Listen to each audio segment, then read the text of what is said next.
Hi everyone, সবাই কেমন আছো? আশা করি সবাই ভালো আছো। আমি আলহামদুলিল্লাহ ভালো আছি। তোমরা এর আগের ব্লগ ভিডিওতে দেখতে পেয়েছিলে চাঁদনি চক আর গাউসিয়া মার্কেট। আর আজকে শেয়ার করছি যে কী কিনেছিলাম। তো ফার্স্টেই তোমরা দেখতে পাচ্ছো কাপ। এগুলো হচ্ছে 4 কাপের সেট। এখানে 6টা রয়েছে। তো এগুলো 2000 টাকার মতো নিয়েছিল। এগুলো অনেক দামি। আর এখানে 20,000 টাকার শপিং করেছিলাম। তো 20,000 টাকায় কী কিনেছি সেগুলি তোমাদের সাথে শেয়ার করছি। এরপর তোমরা পাপোশ দেখতে পারছো, এটা আব্বু আম্মুর রুমের জন্য নেওয়া হয়েছে আর এটা আমার রুমের জন্য নিয়েছি। পাপোশগুলো বেশ দামি ছিল। তো তোমরা চাইলে দামাদামি করলে কিছুটা কমাতে পারে। এরপর এই যে এটা নিয়েছি, এটা হচ্ছে এখানে চামচ রাখা হয়, চামচদানি। তো এটা প্লাস্টিকের ছিল। এরপর তোমরা দেখবে হচ্ছে গ্লাস। এই যে দেখতে পাচ্ছ গ্লাস। তবে গ্লাস কিনতে গিয়ে যেটা হয়েছে, একটা গ্লাস একটু পড়ে যেতে নিয়েছিল আম্মুর হাত থেকে। তো তারা কিন্তু বলছিল গ্লাস ভাঙলে 100 টাকা জরিমানা। তো তারা কি করেছে, তারা কিন্তু একটা গ্লাস কম দিয়েছে। এই যে দেখতে পাচ্ছ এখানে কিন্তু একটা গ্লাস থাকার কথা ছিল। তো 5টা গ্লাস দিয়েছে, একটা কম। এর হিসাব আল্লাহর কাছে তাদেরকে কিন্তু দিতে হবে। তো এটার কিছু বলার নেই। এর হিসাব তারা আল্লাহর কাছে কিভাবে দিবে সেটা সম্পূর্ণ তাদের ব্যাপার। আর খুব তাড়াহুড়া করছিল যেহেতু দুপুর টাইম খাওয়া দাওয়ার জন্য। তো খাওয়ার জন্য একদম মনে হলো যে পাগল হয়ে গিয়েছে, আগে কখনো খায়নি। তো আগে তো কাস্টমারকে তারা জিনিস দিবে, এরপর তো তাদের খাওয়া দাওয়া। এরপর দেখতে পাচ্ছ তোমরা ফুলবালিশের কাভারটা দেখলে এগুলো 100 টাকা করে ছিল। আর এখন দেখছো তোমরা বিছনার চাদর, 2টা চাদর নেওয়া হয়েছিল। তো বিছনার চাদরগুলো 2টা হচ্ছে 2000 টাকা নিয়েছে। আর এগুলো হচ্ছে অনেক দামি চাদর। তো তোমরা চাইলে দামাদামি করলে কিছুটা কমে তারা দিতেও পারে। তো আমরা দামাদামি করেছিলাম, আমাদের কাছ থেকে আর কমাই নাই। মনে হয় ফিক্সড প্রাইজের দোকান ছিল। আর এটা হচ্ছে দামি চাদর, হোয়াইটের মধ্যে তোমরা দেখতেই পাচ্ছ একটু কাজ করা।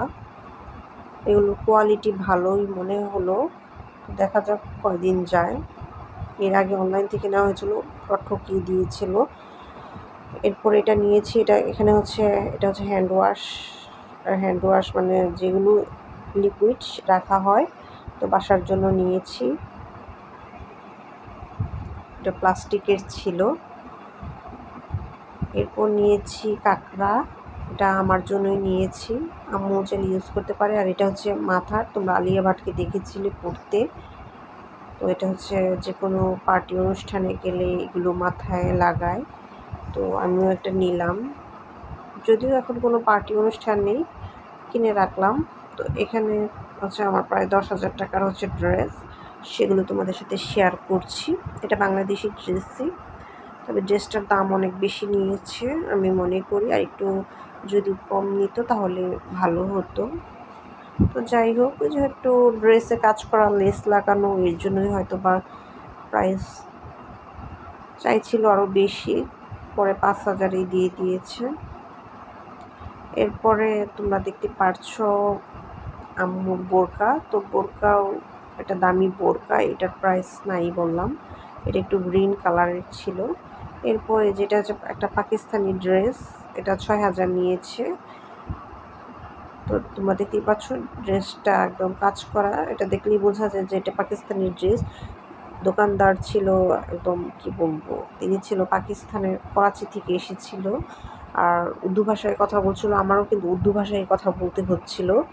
তো সেখান থেকে কিন্তু দেখলে বোঝাই যায় যে তারা এখানে চাঁদনি চকে, তোমরাও চাইলে নিতে পারো। চাঁদনি চকেই অরিজিনাল তোমরা পাকিস্তানি ড্রেস পেয়ে যাবে। ড্রেসটা আমার কাছে মনে হয়েছে যে এটা পরে আমি আরাম বোধ করবো। আর এটা কিন্তু দেখলেও বোঝা যাচ্ছে যে এটা পাকিস্তানি ড্রেস। তো যাই হোক, ড্রেসটা এখন আপাতত আমি টেইলার্সে দিয়েছি বানানোর জন্য। তো প্রাইসটা আমার কাছে মনে হয় কমই নিয়েছে, পাকিস্তানি ড্রেস আরও বেশি নেওয়ার কথা। তো আম্মুর জুতা দেখলে, আর এটা হচ্ছে আমার জুতা এগুলো হচ্ছে 400 থেকে 500 টাকা, এগুলোর দাম খুব বেশি না। আরও কিছু শপিং ছিল কিন্তু ওগুলো আর করা হয়নি। তো আরেকদিন আবার যখন যাব তখন করবো, আর সেগুলো তোমাদের সাথে শেয়ার করবো আশা করি। এরপর এটা হচ্ছে মাথার রাবার নিলাম। আর আমার চ্যানেলটা ভালো লাগলে অবশ্যই তোমরা লাইক, শেয়ার অ্যান্ড সাবস্ক্রাইব করবে। আর এগুলো হচ্ছে ব্লাউজ, হিজাবের মধ্যে যে লাগায় সেগুলো, হিজাব কিনে আর কি তোমরা বলতে পারো। তো ঠিক আছে, সবাই ভালো থাকো, আবার নেক্সট ব্লগে দেখা হবে। আল্লাহ হাফেজ।